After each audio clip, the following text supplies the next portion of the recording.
जय हिंद दर्शकों, मैं हूं जितेंद्र दीक्षित स्टोरीज में आपका स्वागत है।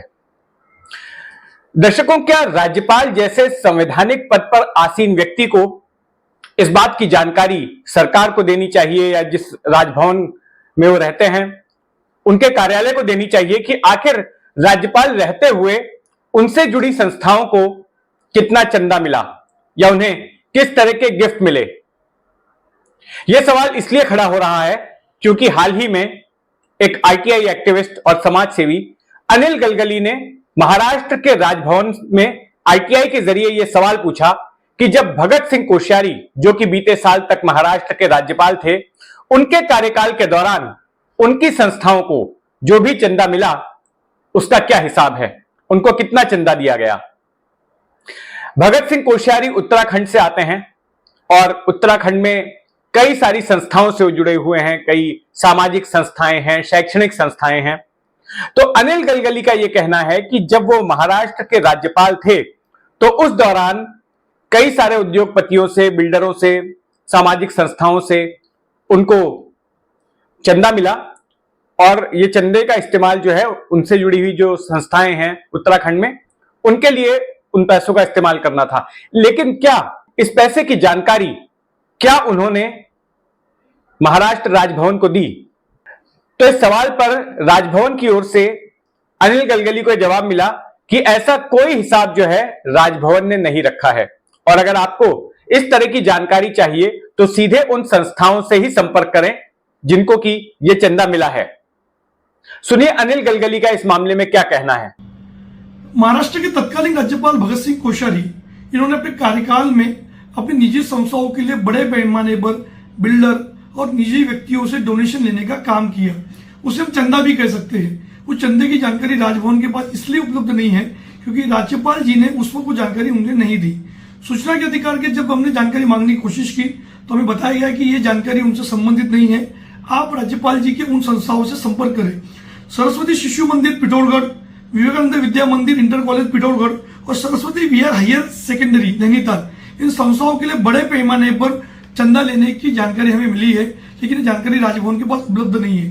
हमने पूरे मामले की शिकायत जो मौजूदा राज्यपाल और मुख्यमंत्री एकनाथ शिंदे से की है कि जानकारी को उनसे मंगवाया जाए ताकि राजभवन का रिकॉर्ड को मेंटेन किया जाए।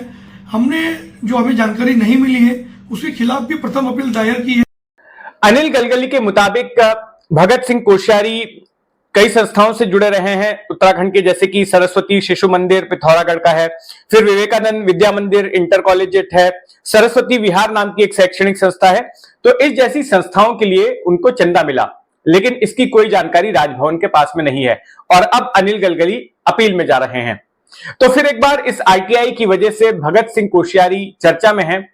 इससे पहले जब वो महाराष्ट्र के राज्यपाल थे उस दौरान भी वो लगातार खबरों में रहे, लगातार चर्चा में रहे। उनका टकराव पहले जो ठाकरे सरकार थी जून 2022 तक, उस ठाकरे सरकार के साथ लगातार होता था। दर्शकों, हमारे संविधान ने कई ऐसे पद बनाए हैं जिन पर आसीन लोगों को दलगत राजनीति से ऊपर उठकर अपना व्यवहार करना चाहिए। जब वो ऐसे पदों पर आसीन होते हैं तो उनको फिर ये भूल जाना चाहिए कि वो किस पार्टी से हैं, उनकी पार्टी का बैकग्राउंड क्या है या उनकी राजनीतिक विचारधारा क्या है। ऐसे पदों पर रहकर उन्हें निष्पक्ष तरीके से काम करना चाहिए और अगर कोई ऐसा मौका पड़ता है जहां पर उन्हें कोई किसी प्रकार का फैसला लेना है तो फिर यह भूल जाना चाहिए कि वो किस पार्टी बैकग्राउंड से हैं और न्यूट्रल होकर जो नियम कानून कहता है उसके मुताबिक फैसले लेने चाहिए। लेकिन जब भगत सिंह कोश्यारी 2019 में महाराष्ट्र के राज्यपाल बने तो उसके बाद उसी साल जब राज्य में 3 पार्टियों की महाविकास आघाड़ी की सरकार बनी और उद्धव ठाकरे उसके मुख्यमंत्री बनाए गए तो लगातार कई मसलों को लेकर कोश्यारी के साथ में उनका टकराव होते रहा और ये टकराव सरकार बनने से हफ्ते भर पहले ही शुरू हो गया था। पहले कैसे शुरू हो गया था? 23 नवंबर 2019 की वो तारीख याद होगी आपको, जब एक सुबह अचानक देवेंद्र फडणवीस मुख्यमंत्री पद की शपथ लेते नजर आए थे और अजीत पवार उप मुख्यमंत्री पद की शपथ लेते नजर आए थे। तो ये गुपचुप शपथ दिला दी थी उन्होंने राजभवन में इन दोनों लोगों को।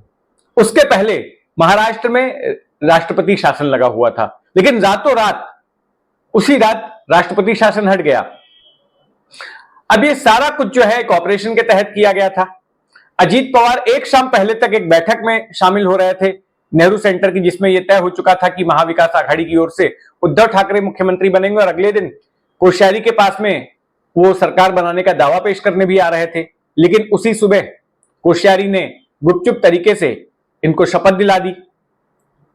आमतौर पर जब शपथ विधि का समारोह होता है तो कई लोगों को बुलाया जाता है, राज्य के गणमान्य नागरिकों को बुलाया जाता है, विपक्ष के नेता को बुलाया जाता है और शहर के बड़े बड़े लोगों को बुलाया जाता है और धूमधाम के साथ में शपथ विधि का समारोह होता है। लेकिन इसमें ज्यादा लोग नहीं थे। जो 10-12 एमएलए अजीत पवार के साथ में आए थे बगावत करके, वो एमएलए थे, अजीत पवार के परिवार के लोग थे, देवेंद्र फडणवीस के परिवार के लोग थे। तो यहां पर राज्यपाल की भूमिका पर सवाल खड़ा होता है कि वो एक संवैधानिक पद पर आसीन व्यक्ति के तौर पर काम कर रहे थे या फिर एक बीजेपी नेता की तरह। इसके अलावा भी टकराव हुआ उद्धव ठाकरे और भगत सिंह कोश्यारी के बीच में, जब ठाकरे सरकार की ओर से विधान परिषद की 12 सीटों के लिए नाम भेजे गए। दरअसल ये 12 सीटें वो थी जहां पर कि गवर्नर सरकार की सलाह पर लोगों को नामांकित करते हैं, नॉमिनेट करते हैं, और ये नाम जो है सरकार की तरफ से ही दिए जाते हैं और उनको अप्रूवल देना होता है गवर्नर को। लेकिन गवर्नर ने ऐसा किया नहीं। काफी लंबे वक्त तक ये सब कुछ लटका रहा, यहां तक कि शरद पवार ने उस वक्त में काफी भड़क कर कोश्यारी को एक चिट्ठी भी लिखी थी कि वो जो कर रहे हैं सही नहीं कर रहे हैं। इसके अलावा भी अपने बयानों की वजह से भगत सिंह कोश्यारी काफी विवादों में रहे। एक बार उन्होंने गुजराती मारवाड़ियों की तारीफ करते हुए बयान दे दिया कि गुजराती मारवाड़ियों की वजह से ही मुंबई में पैसा है, इसकी वजह से मराठी समुदाय जो है वो नाराज हो गया, जिस तरह से उनका बयान आया था। फिर उन्होंने छत्रपति शिवाजी महाराज को लेकर कोई विवादित बयान दे दिया था, उस पर भी काफी हंगामा हुआ। तो लगातार भगत सिंह कोश्यारी इस तरह से विवादों में रहे।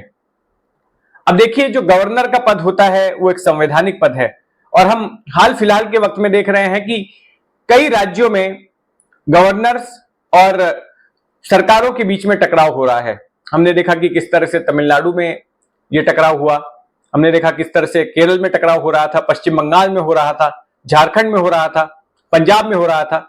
जहां जहां पर गैर बीजेपी सरकारें हैं वहां वहां पर इस तरह के टकराव हमने देखे। तो ये कुछ ऐसे पद हैं जहां पर इन पदों पर आसीन लोगों को उस पद की गरिमा का ध्यान रखना चाहिए और जब उस पद पर बैठते हैं तो किस तरह से व्यवहार करना चाहिए उसका ध्यान रखना चाहिए। विधानसभा का स्पीकर का पद भी कुछ इसी तरह का पद है। लेकिन हाल ही में महाराष्ट्र के जो विधानसभा के स्पीकर राहुल नार्वेकर थे, उन्होंने कुछ फैसले सुनाए। असली शिवसेना किसकी है इस बात को लेकर, असली एनसीपी किसकी है इस बात को लेकर जो उनके फैसले सुनाए गए, तो उन पर भी आरोप लगाए गए कि वो दलगत राजनीति से ऊपर उठकर व्यवहार नहीं कर रहे थे और चूंकि वो बीजेपी के विधायक भी हैं तो इसलिए इस तरह का फैसला सुनाया जो बीजेपी या सत्ताधारी गठबंधन के पक्ष में गया हो। अगर कोश्यारी की बात करें तो कोश्यारी महाराष्ट्र के राज्यपाल बनने से कुछ वक्त पहले तक जो है बीजेपी के सांसद थे लोकसभा में। उसी साल 2019 में जो लोकसभा खत्म हुई। आमतौर पर यह माना जाता है कि राज्यपाल जैसे पद पर किसी ऐसे शख्स को बिठाया जाना चाहिए जो कि सक्रिय राजनीति से, एक्टिव पॉलिटिक्स से बाहर निकल चुका हो। लेकिन कोश्यारी 4-5 महीने पहले तक ही सांसद थे। उन्होंने अपना सियासी करियर आरएसएस से शुरू किया था और जब उत्तराखंड एक राज्य बना तो वो उसके मुख्यमंत्री भी थे। तो दर्शकों, ये खबर आपको कैसी लगी कमेंट बॉक्स में जरूर लिखिएगा और इस जैसी तमाम खबरों के लिए, तमाम कहानियों के लिए जुड़े रहें जितेंद्र दीक्षित स्टोरीज के साथ। अगर आपने अब तक इस चैनल को सब्सक्राइब नहीं किया है तो सब्सक्राइब कर लें। जय हिंद।